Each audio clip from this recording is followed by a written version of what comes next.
8 de octubre es el Día Internacional de la Dislexia.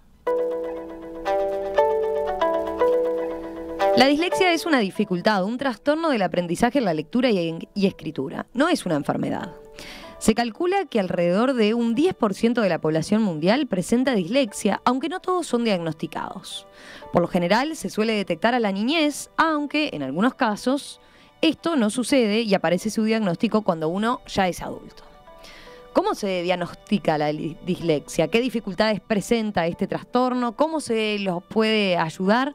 Bueno, para responder estas y otras preguntas y acercarnos un poquito más a esta realidad, les damos la bienvenida esta mañana aquí en Perspectiva a Mercedes Castro, que es neuropediatra, especialista en trastornos de espectro autista y directora técnica del Centro de Estudios Especializado en Lenguaje y Aprendizaje, y a Herminia Pipa Estefanel, maestra, licenciada en psicopedagogía y autora de Pipiña, una marca uruguaya que tiene herramientas de trabajo para optimizar las intervenciones en niños con dificultades en el aprendizaje de la lectura y de la escritura. Mercedes, Herminia, ¿qué tal? Bienvenidas, ¿cómo andan? Muy bien. Un gusto, la verdad, y bueno, y conocer a Pipa también, bueno, bárbaro, me parece interesantísimo el tema, ¿no? Bueno, les empiezo a preguntar. Bueno, también darles las gracias, un gusto conocerte a ti, Mercedes, porque este tema realmente es apasionante. Nos atrapa y tiene que ser así para realmente poder intervenir con éxito en estos niños, ¿no? Yo les empezaría preguntando una definición. ¿Cómo se define técnicamente, Mercedes, la dislexia? Bueno, la dislexia es, primero vamos a empezar que es un trastorno del neurodesarrollo. Y como trastorno del neurodesarrollo muchas veces está vinculado con otros trastornos también. Y la dislexia es un trastorno, o como tú bien dijiste, un trastorno, una dificultad, pero en la lectura, no en la escritura, porque ahí estaríamos hablando de un trastorno más complejo que sería, que estaríamos también metiendo la disgrafia en toda esta alteración. Que bueno, que Pipa, en esto sabe mucho también. Me parece que es el tema de que muchas veces está comprometido en los dos aspectos, ¿no? La lectura y la escritura en los niños. Bien. Entonces, pero eso es como que un poquito más amplio que la dislexia, ¿no? Perfecto. Y hablamos de lo que son las comorbilidades en los niños, ¿no? Que no solamente, es muy raro que uno encuentre algo muy puro. Habitualmente vamos a encontrar otras patologías también del neurodesarrollo, llámese trastorno por déficit atencional y otras cosas que también lo están acompañando. Ahora le pido a Pipa, Mercedes, capaz que si bien probamos el audio y andaba bien, ahora te estamos escuchando con alguna dificultad, con algún eco, capaz que podemos intentar por teléfono o con... Ah, te pusiste auriculares, ahora capaz que se soluciona. No, ya lo tenía, no sé si... Ah, entonces, capaz que lo hacemos por teléfono, te llamamos por teléfono y dejamos la imagen, así te escuchamos mejor y no se afecta la calidad de sonido. Pipa, ¿qué agregarías a esto que decía Mercedes? Yo agregaría a lo que dice Mercedes que lo que caracteriza a la dislexia es esta dificultad que presentan los niños y que es claramente visible para reconocer en forma precisa y fluida, dos términos muy importantes a tener en cuenta, las palabras. Por lo tanto, lo que caracteriza es una lectura, como lo dije antes, ¿no? Mucho más lenta, con alteraciones, con imprecisiones, con detenciones, que se ve cuando el niño accede al código. Pero por suerte, hoy en día podemos hablar de predictores, o sea, llegantes, y esto me parece que es importante que lo destaquemos más adelante, ¿no? Y las teorías actuales la vinculan con una deficiencia en el componente fonológico del lenguaje. Se pone mucho énfasis en este momento, a través de la evidencia científica y de muchísimas investigaciones, de la importancia que tiene este componente que permite que el niño logre asociar que para cada sonido del habla hay una letra, o sea, un grafema, y luego logre el ensamblaje de estos grafemas para llegar a las palabras, a las frases, a las oraciones, a los textos. Bien, ahora No. después entramos en eso, me parece bien importante, de que cómo se aborda hoy en día. Lo que vuelvo es a, quizás, a preguntarles. Uno se puede preguntar, bueno, ¿por qué se da la dislexia? ¿Tiene que ver con cuál es la causa? ¿Incide lo hereditario, por ejemplo? ¿Incide el entorno? ¿A qué responde concretamente? A ver, creo que Mercedes también ya la tenemos por teléfono. A ver, Sí. se define como un trastorno genético, hereditario. O sea, Bien. por eso se define como una alteración de tipo primaria. Realmente, si tú buscas en los antecedentes familiares, sea por vía paterna o por vía materna, es frecuentemente, en un altísimo porcentaje, tú vas a encontrar este vínculo directo. No obstante, también se habla de dislexias de origen psicógenos o de desempeños disléxicos, de desempeños con características muy similares a la dislexia que tienen otros niños con dificultades lectoras importantes y que no necesariamente puedan llegar a consolidar un cuadro de dislexia. Claro, bien, perfecto. Mercedes, en el caso tuyo como neuropediatra, ¿es más frecuente ahora detectarlo? ¿Hay algún cambio en ese sentido? Teniendo en cuenta ese factor, ¿no? Lo hereditario. ¿Siempre se supo tanto sobre la dislexia o ahora realmente uno tiene más elementos como para decir, sí, efectivamente el tema hereditario incide? Bueno, mira, estas patologías son con una carga genética predisponente muy importante. No es que se vaya a heredar, no es una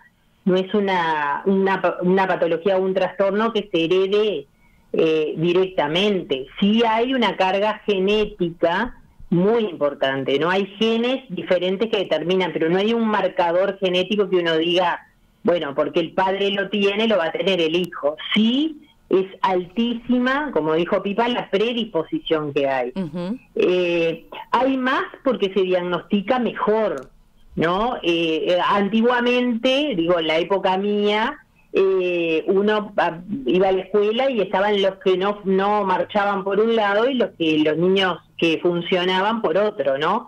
Hoy podemos discernir entre todas esas patologías que hay, qué es lo que tiene cada niño, ¿no? Y gracias a los licenciados, a los psicopedagogos, a las personas que trabajan con estos niños, que es que uno hace un correcto diagnóstico y, como dijo Pipa, los predictores importantes que hay antes de que el niño empiece con la adquisición del código, la lectoescritura entre primero y segundo año de escuela, bueno, ya podemos tener, yo que estoy especializada en lenguaje, ya uno los va viendo, esos niños más pequeñitos, ya con esos predictores, ¿verdad? Ahí está, vayamos a eso. ¿Cuáles son esas señales que tienen que, por ejemplo, los padres estar alerta o capaz que una maestra ya en el jardín puede detectar? Bien. A ver, ¿a qué tenemos que prestarle atención?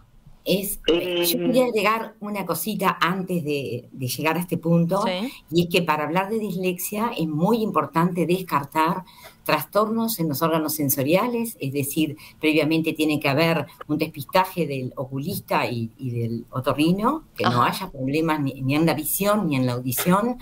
Hay que descartar conflictiva emocional severa, que puede llevar trastornos que se consultan al psiquiatra infantil, y también hay que tener en cuenta lo que tiene que ver con el entorno sociocultural del niño, porque hoy en día poblaciones deprivadas, que es un porcentaje importante, muestran indicadores de descensos en estas habilidades lectoras y que repercuten en la escritura también, muy importantes, ¿no? De porcentaje muy importante. Bien, o sea que hay que como ir despejando cosas, ¿no? Hay que despejar. Ahí está, y lo otro que yo le agregaría a Pipa también es la discapacidad intelectual, ¿no? Exactamente. Que es muy importante porque muchas veces nos pasan estos niños, ¿no? Lo primero que, como dijo ella, lo sensorial, lo auditivo, lo visual, todo eso es primero lo que tenemos que descartar, y que muchas veces ya es la maestra la que hace estos despistajes, ¿verdad? En la escuela, cuando el niño está, que es quien se da cuenta. A veces a los papás se les pasa muy desapercibido todo esto. Pero lo que tú decías, si bien con respecto a los predictores, bueno, tempranamente podemos ver en niños cuando empiezan en las primeras palabras en el lenguaje, y bueno, y eso ya es un niño que tiene alguna alteración en el neurodesarrollo, y es un niño que tiene que tener una consulta precoz. Después se irá viendo cómo es el desarrollo del niño, pero digo, cuando los padres sospechen algo, es el momento de empezar, a averiguar, a ver qué es lo que tiene su hijo, ¿verdad? Ahí ¿de qué edad estamos hablando, Mercedes? Y bueno, de las primeras palabras... Ya las primeras palabras, ahí hay que... Porque, digo, uno como madre a veces podés no tener claro qué es lo que está bien para determinada edad y qué no, ¿no? Eso no debe ser fácil tampoco para los padres. A ver, un niño, por ser así, bien grosera frente a todo eso, que es muy fino todo esto, ¿no? Un niño a los 2 años, si no habla, por supuesto que antes, ¿no? Pero a los 2 años, si un niño no forma frases de 2 palabras, es un niño que estamos con un riesgo.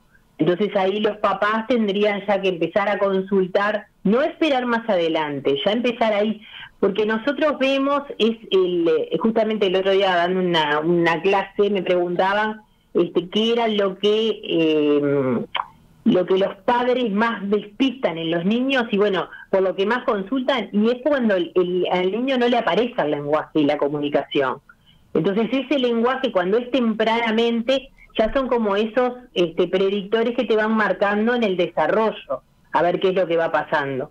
Y después, claro, como bien, como dijo Pipa en un momento, esto no se pone en evidencia hasta que el niño no va a empezar con la lectoescritura. Claro. Es decir, que tenemos que esperar que el desarrollo sea normal y que empiece el niño en el momento adecuado. Y esto llamaríamos a los 5 años, que ya hay lugares que están empezando con los niños ya a trabajar, o antes a trabajar con lo que es la lectura.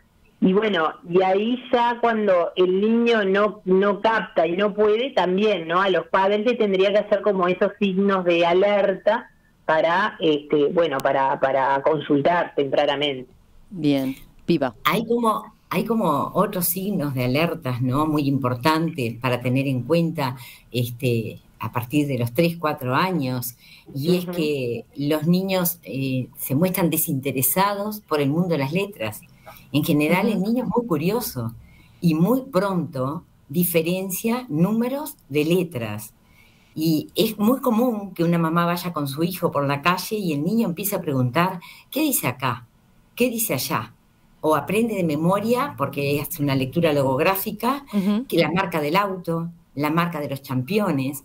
Pero entonces se ve claramente ese interés del niño por acceder a este mundo simbólico, que luego lo va a tener que aprender en una forma programada, secuenciada, porque es la convención, ¿no? De la lectura y de la escritura. Y uno ve que estos chiquitos no muestran interés. O, por ejemplo, cuando les leemos cuentos, en general el niño chico, que tiene mucha memoria, porque son una esponjita, se lo aprende de memoria.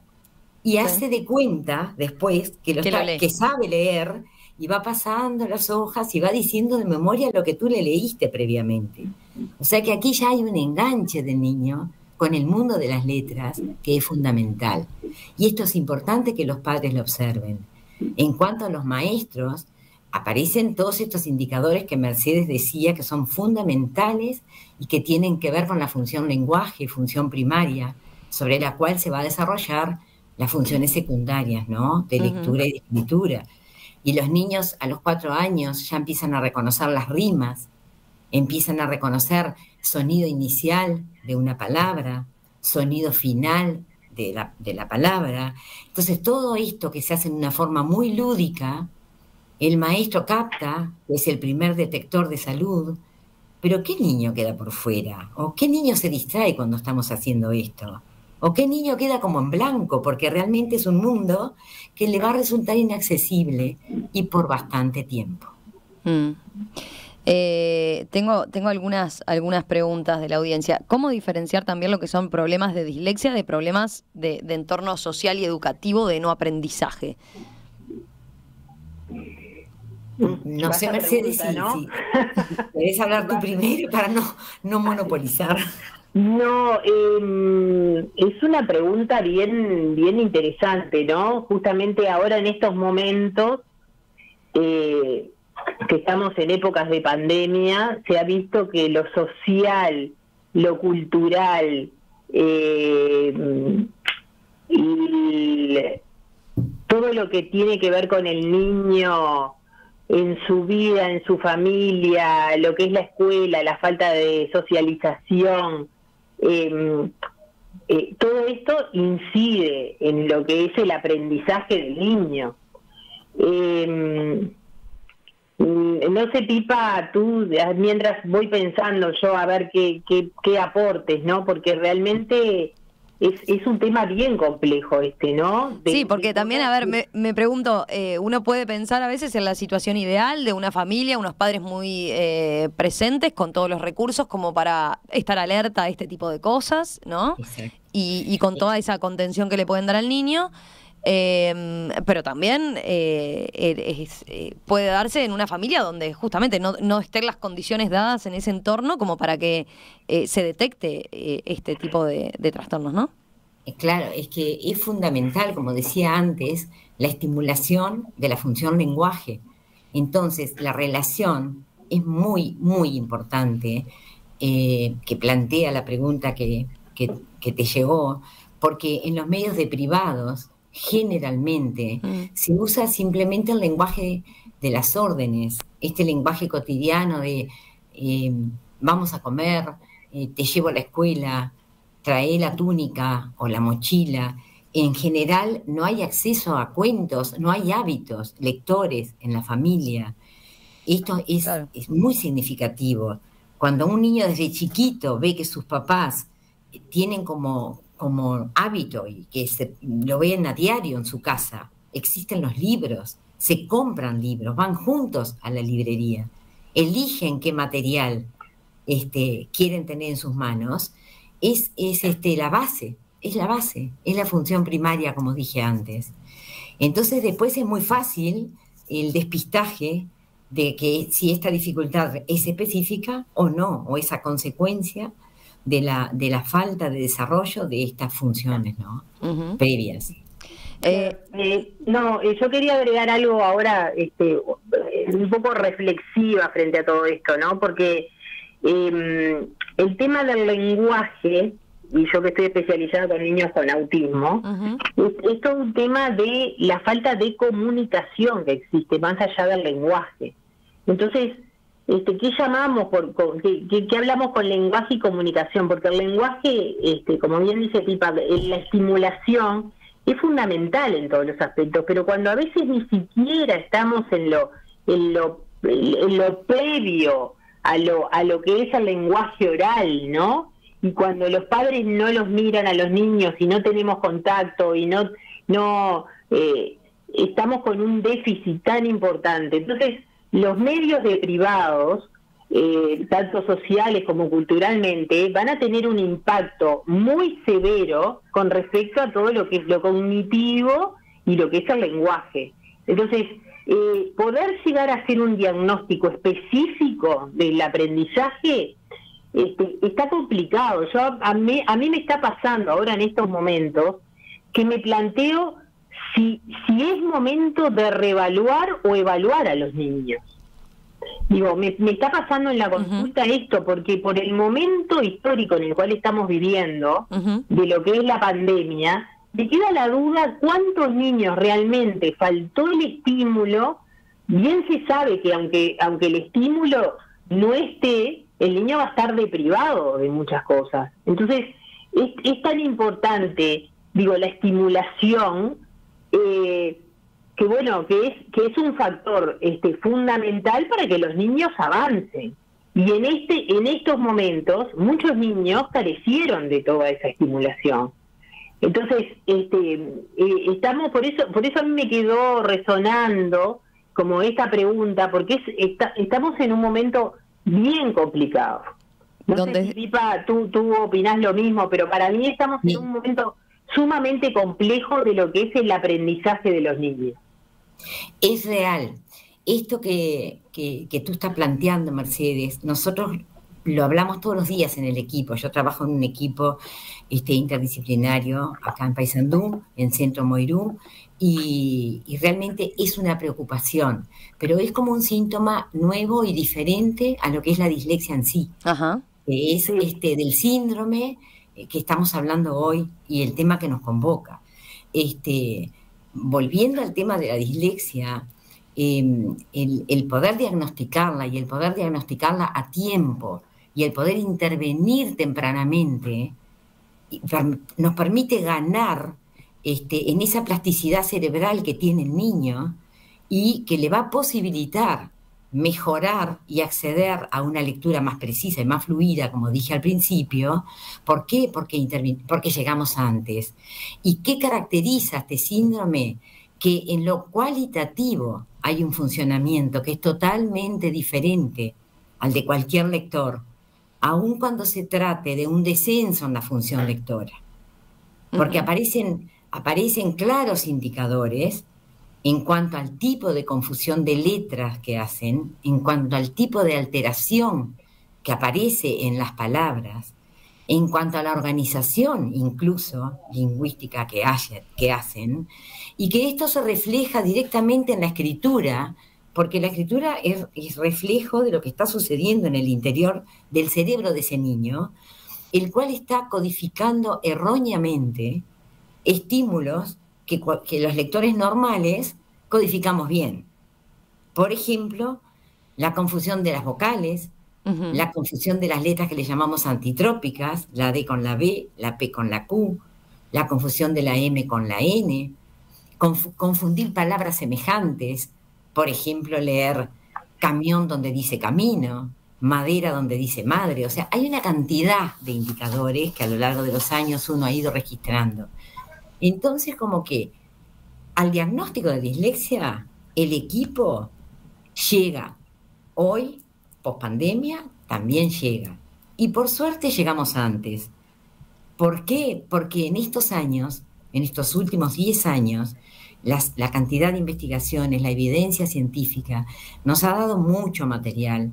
Incluso nos ha permitido ese atrevimiento que antes no nos permitíamos de decir, la dislexia se diagnostica antes de los 8 años. No hay que esperar a los 8 años, porque perdemos plasticidad cerebral.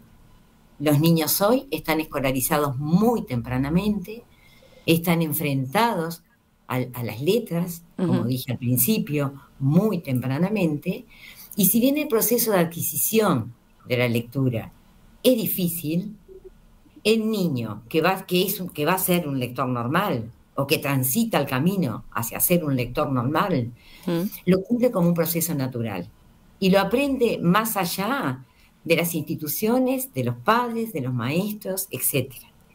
Porque se va dando porque pregunta, porque se interesa, porque le atrae. Un aspecto que capaz que no profundizamos estábamos en el diagnóstico, ¿no? Pero ahora quiero detenerme en cuáles son las mayores dificultades que puede tener una persona con dislexia, un niño con dislexia, ¿no? ¿En qué medida la dislexia puede incidir en un problema para aprender? ¿En qué medida puede repercutir hasta en su aspecto más social por la interacción con sus pares, ¿verdad?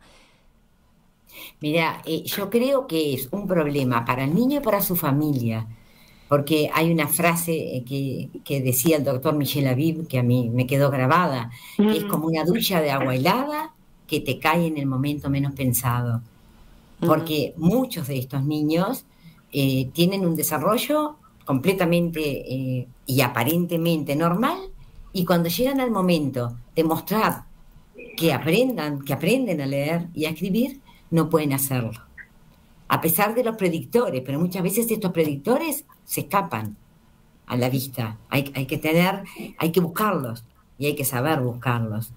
Entonces impacta en el niño que lo sufre, porque los 2 primeros años de escuela se centran principalmente en que el niño lea y escriba. Pues este niño, los 2 primeros años, está muy perdido. Comienza ese sentimiento de fracaso escolar, que el doctor Ariel Gorn lo define como un sentimiento profundo. A mí me gusta mucho esa definición, porque un sentimiento profundo es un sentimiento que marca es un sentimiento de mucho sufrimiento y que deja huellas si no es intervenido después, ¿no? Y uno tiene que trabajar entonces desde todas las puntas, porque hay que trabajar para revalorizar a este niño que llega, que es un pollito mojado, y que llega con esa experiencia de que los compañeros logran cosas, muestran que pueden, que acceden, que sus producciones son ponderadas y las de ellos no. Claro. Entonces es un camino duro. Mercedes. Sí, es un camino duro y el niño, cuando nosotros damos un diagnóstico de dislexia, lo más importante es hablar con el niño. Yo me dedico mucho a hablar con el niño y explicarle que no tiene una enfermedad, que lo que tiene es que todos aprendemos distinto y todos somos diversos en el mundo. Entonces, hacerle entender a esa familia también que tiene un niño con un aprendizaje diferente y que van a empezar un camino en buscar estrategias de lectura y de escritura, que bueno, que se lo van a dar los tratamientos que van a estar indicados en ese caso. Entonces, como dice Pipa, el niño realmente lo vive, ese fracaso escolar, muy mal, porque ve en sus compañeros que ellos avanzan y que pueden aprender. Y el niño, entonces, a mí me gusta algo que lo hago en la consulta y que muchas veces se plantea el apoyo psicológico a estos niños, ¿no? Pero yo espero eso. Lo que empezamos es un abordaje psicopedagógico, y los niños con esta neuroplasticidad cerebral tan fantástica que tienen, el niño va adquiriendo ese conocimiento de que él puede, de que ya en los primeros meses cuando se abordan estos niños, el niño se da cuenta y empieza a cambiar y él se da cuenta que hay estrategias que puede aprender. Uh-huh. Y en ese momento, cuando puede aprender, el niño cambia. Y hay un cambio sustancial, que no sé si Pipa lo observará en eso, pero yo en la consulta lo veo, y que realmente los niños tienen esa ductilidad, ¿no?, de poder acceder a eso. Y bueno, me parece que lo más importante es esto, ¿no?, de poder hablar con ellos, de decirles que bueno, que esto son diferentes tipos de aprendizaje, ¿no? Claro. Eso es lo más importante. Sí, porque una pregunta básica es, ¿este trastorno se puede curar? Entre comillas, curar, ¿no? Porque dijimos no es una enfermedad. No, tienen que aprender a convivir con él de la mejor manera, ¿no? De eso se trata. Claro, esto encontrar esas estrategias que les permita llegar. Claro, la idea es encontrar esas estrategias que les permita tener una vida mejor frente a esto, porque hay muchos profesionales que a lo largo de su vida ni se enteraron que tenían una dislexia y son profesionales que llegaron a tener carreras y bueno, y nunca nadie los diagnosticó. Mira, tenía una pregunta que la dejo, hacemos una tanda, pero la dejo planteada para el siguiente bloque. Un niño que por circunstancias diversas no es detectado ni tratado, ¿en qué adulto deviene? Esa es una pregunta que me interesa trasladarles. Y después, bueno, ¿en qué consisten esas estrategias, ¿no? ¿Cómo se trabaja hoy? ¿Cuál es la mejor manera de trabajar con un niño que recibe el diagnóstico efectivamente de dislexia? Ya venimos enseguida. Hoy es el Día Internacional de la Dislexia y por eso aquí en Perspectiva estamos aprovechando la ocasión para hablar de este trastorno de aprendizaje en la lectura con Mercedes Castro, neuropediatra, y con la psicopedagoga Herminia Pipa Estefanel. Yo dejaba planteada la pregunta, ¿no? En qué pasa con un niño que no es diagnosticado con dislexia o no es tratado, ¿en qué adulto deviene? Decía una de las consultas. Bueno, miren, les voy a leer un testimonio como de primera mano.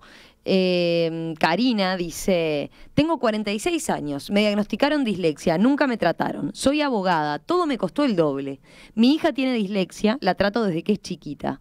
Lo único que quiero es que no pase por lo que pasé yo. Antes no se hablaba del tema, era un problema y tenías que estudiar 3 veces más para llegar al objetivo. Yo tenía la suerte de tener bien claro mi objetivo, pero los que no llegaron, dice Karina. ¿Qué agregan al mensaje de Karina? Sabéis que, bueno, por un lado, plantear que estoy totalmente de acuerdo con todo lo que dijo Mercedes previamente, ¿no? De ese diálogo que ella tiene con el niño para descomprimirle ese sufrimiento de fracaso que trae. Porque hay que ponerse en los zapatos de quienes tienen dislexia y no son diagnosticados, como el testimonio de lo que tú acabas de compartir con la audiencia, ¿no?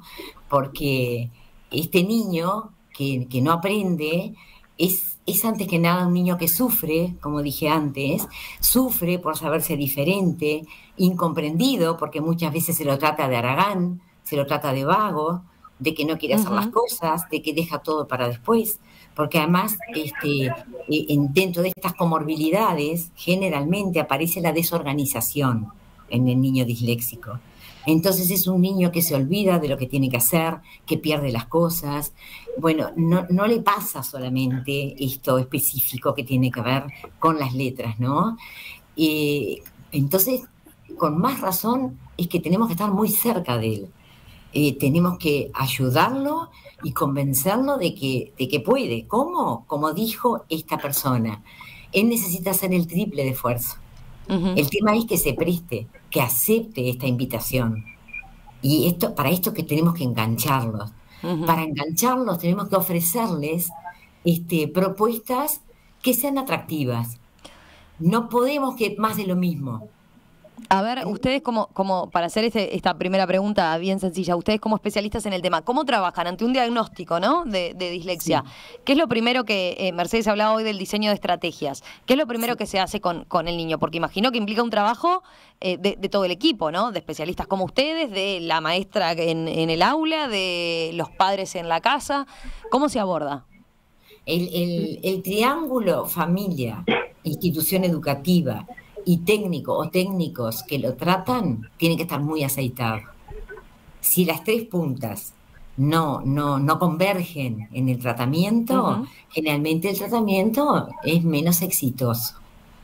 Las propuestas dependen de la profesión de cada uno.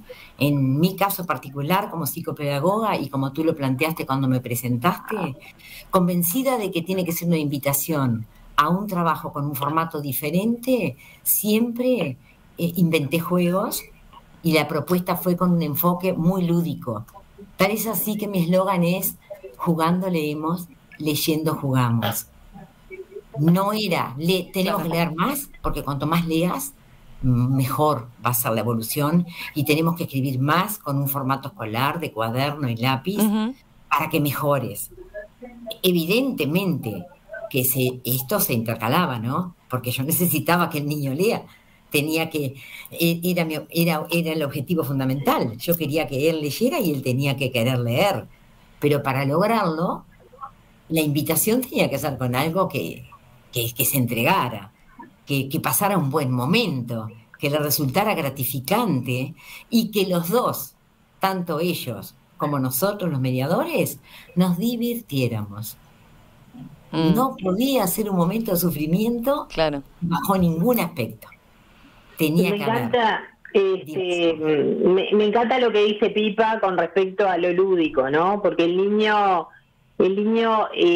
vive a través del juego, ¿verdad? La vida del niño es así, ¿no? El adulto juega para competir y el niño, su vida es el juego. Entonces, me parece que eso, y el trípode que nombra Pipa, que es familia, institución y clínica, me parece que es como fundamental, todos tirar para el mismo lado con respecto a esto, y que las familias que muchas veces no comprenden o no están involucradas, bueno, esa es una de las tareas mía como médico, tratar de hacer entender a los padres que, bueno, que si ese triángulo no se cumple, del niño le va a costar muchísimo salir adelante. Entonces, es fundamental de que los niños tengan ese triple apoyo que es necesario, ¿verdad? Y yendo al adulto, realmente los adultos han sufrido mucho. Es como la oyente que te dice que sí, que era el triple todo para poder realmente hacerlo. Lo que pasa ¿qué pasa con la dislexia en los adultos? Muchas veces en estos que pasan desapercibidos es porque han tenido otras funciones cerebrales que los han ayudado a compensar, ¿no? Esto no se cura. Claro. El paciente que nació con dislexia lo va a tener toda la vida la dislexia. ¿Va a estar compensada? Sí. Lo va a tener su vida a veces, pero sí que seguramente si uno va a la biografía de ese paciente, en la escuela tuvo una dificultad para poder aprender y a lo largo de la vida le costó más que a los otros. Eso sin duda. Complementando con esto tan importante que dice Mercedes, un autor, Stanislas Dehaene, plantea tanto a los padres como a los maestros de niños disléxicos que la genética, no implica que sea una condena a la perpetuidad. Es decir, claro, gracias a esta plasticidad tan importante de este órgano cerebro, es que la persona va compensando, y por eso hay cantidad, pero muchísimas personas no diagnosticadas que han transitado, sí, y han sentido estas inhabilidades, pero las han podido compensar y hoy son exitosos profesionales. Uh-huh. En mi caso, que hace 30 años que empecé este camino, ya tengo, por supuesto, hijos de mis pacientes. De tus primeros pacientes. Claro, que realmente han heredado la dificultad, porque muchas veces esto se da, como lo dijimos al principio, se da a veces en varios de los hermanos, uh-huh, o por lo menos, si es una familia numerosa, en más de uno, y entonces al final se naturaliza el problema y deja de ser problema. ¿Por qué deja de ser problema? Porque tiene solución. Uh-huh. Porque realmente si lo tenés toda tu vida, pero lo vas mejorando, lo vas compensando, no llegarás a ser un excelente lector y un excelente escritor, porque el coletazo de las faltas de ortografía persiste, por ejemplo, una lectura de menos cantidad de palabras por minuto persiste, pero no te impide, bajo ningún concepto, seguir tu proceso de aprendizaje. Y ahí una pregunta para las dos es, como los docentes, ¿no? Por ejemplo, pienso en el docente que se enfrenta a esta situación en el día a día, ¿no? ¿Cómo trabaja? ¿Tiene los elementos suficientes como para trabajar con un niño con dislexia y tener en cuenta todo esto que dijimos también de estas herramientas? Por ejemplo, me planteaba Bruno, un oyente, ¿están de acuerdo en las pruebas, en darle materiales antes al niño que tiene dislexia que a sus compañeros, por ejemplo? Porque a veces el niño siente que tiene una ventaja y que es distinto, ahí siente esa diferencia. ¿Cómo en el aula, por ejemplo, concretamente, cómo se hace para salvar esas dificultades? ¿Se le corrige las faltas, por ejemplo?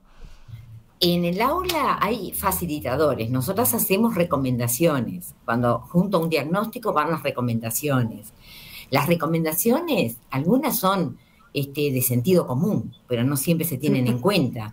Y es que el material que se presente tiene que ser claro, no fotocopia que nadie puede leer.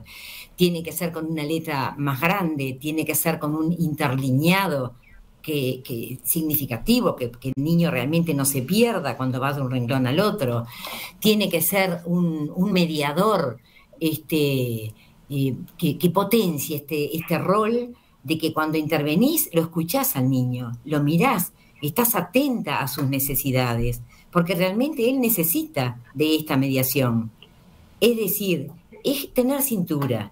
Yo sé que hoy en día no es fácil, Yo sé que los grupos son tremendamente complejos, con un montón de patologías, porque en la inclusión hoy implica que en la misma clase haya un niño con retardo mental, un niño con TEA, niños con inteligencias limítrofes, niños hiperactivos, o sea, una problemática, un abanico de problemáticas muy grandes, ¿no? Y además el niño disléxico, o sea que el maestro tiene que ser un director de orquesta, es difícil para el maestro. Uno lo comprende tanto, pero tratamos de darle las mayores ayudas y tratamos de que comprenda de que el chico disléxico realmente tiene que ir a lo esencial y esto tiene que estar facilitado y de alguna manera reducido si puede. Y hoy por suerte disponemos de las computadoras, ¿no? Que no es menor tener la tecnología a tu alcance. Bueno, eso, las herramientas tecnológicas como tal y la cantidad de uso que hacemos de ella, ¿ayuda o perjudica en este caso? No, ayudan. Totalmente. Sí, totalmente. Y bueno, pero un poquito complementando a lo que decía Pipa con respecto a esto, primero que cada niño es único, ¿no? Y cada paciente es único. Entonces, las recomendaciones que se pueden dar desde el punto de vista psicopedagógico va a estar en cada niño en particular, ¿verdad? La psicopedagoga, que es bien la que hace el diagnóstico y quien conoce al niño, le va a dar a la maestra tratar de darle los máximos recursos para que pueda el niño funcionar en un aula. Por algo son se hablan en el mundo de las necesidades educativas especiales, es decir, que cada niño va a necesitar, porque si tiene las comorbilidades, es decir, como bien decía Pipa, que no solamente está el niño con la dislexia, sino que a veces está desorganizado y ahí tenemos la comorbilidad con trastornos por déficit atencionales y otros tipos de trastornos que también que pueden estar presentes. Bueno, por eso es importante que a la maestra se les dé los lineamientos y estrategias. Por eso es que es tan importante seguir insistiendo que este trípode de clínica, centro educativo y familia tiene que estar aunado para que estos niños puedan tener un progreso bueno, ¿no? Y poder seguir adelante y bueno, y tener el máximo de compensación de su dislexia, sin lugar a dudas. Sí, ojalá todos pudieran ser tratados, ¿verdad? Porque alivia enormemente a todos, facilita, o sea, allana el camino, claro, que de por sí es un camino con varias piedras a sacar, ¿no? A ir retirando. Nos quedaron varias preguntas, tenemos que ir cerrando, pero bueno, creo que vale la pena para en cualquier momento retomar el tema, porque por lo visto genera mucho interés, hay muchos mensajes de la audiencia. Leo el de Liliana Morales, que dice: gracias a estos profesionales, como ustedes, salen adelante quienes tienen dislexia, son un apoyo primordial. En lo personal, agradecer a Pipa, una gran profesional, ser humano, que tuvimos el privilegio de que fuese parte de la reeducación de nuestra hija hace muchos años y que ella siempre motivó a salir adelante, diciéndole que sí se puede superar, y que marcó para bien la marcó para bien a ella, ya llegando en pocos meses a tener un título universitario. Así que te mandan saludos. Y va desde Jung todos los días a Paysandú. Después Andrés también dice: de Paysandú, soy padre de 3 hijos disléxicos, invaluable el trabajo de Pipa y todo ese equipo con nuestros hijos, un antes y un después, son excelentes estudiantes, el reflejo de que con mucho esfuerzo se puede, dice también. Bueno, y son muchos los mensajes que llegan también para ambas, saludándolas entonces por esa tarea que tienen de poder detectar a tiempo entonces y acompañar a esas familias a hacer esa transición, de meterse en eso otro que es encontrar esas estrategias, ¿no? Mercedes Castro, Herminia, Pipa, Estefanel, gracias a las dos, un placer conversar con ustedes esta mañana y retomamos el tema en cualquier momento, ¿les parece? Sí, con muchísimo gusto, y te agradecemos a ti. A mí, como te dije al principio, es un tema que me sigue atrapando, y tú ya ves que a esta edad, que la mayoría de la gente está jubilada, sigo codo a codo con los disléxicos y con los equipos, porque realmente me apasiona. Te agradezco por el espacio. Por favor, Pipa. Mercedes. Son temas apasionantes, y bueno, es como dice Pipa, todavía estamos acá en la lucha para que estos niños salgan adelante, ¿verdad? Bueno, gracias, gracias a las dos por su tarea y por dedicarnos estos minutos ahí a que podamos aprender más del tema, ¿verdad? Y podamos visibilizar más el tema, hablarlo y por tanto después, entonces, capaz que ayudar a varios, seguramente. Un abrazo. Estamos a la orden. Gracias a ti, a la Romina. orden también. Gracias.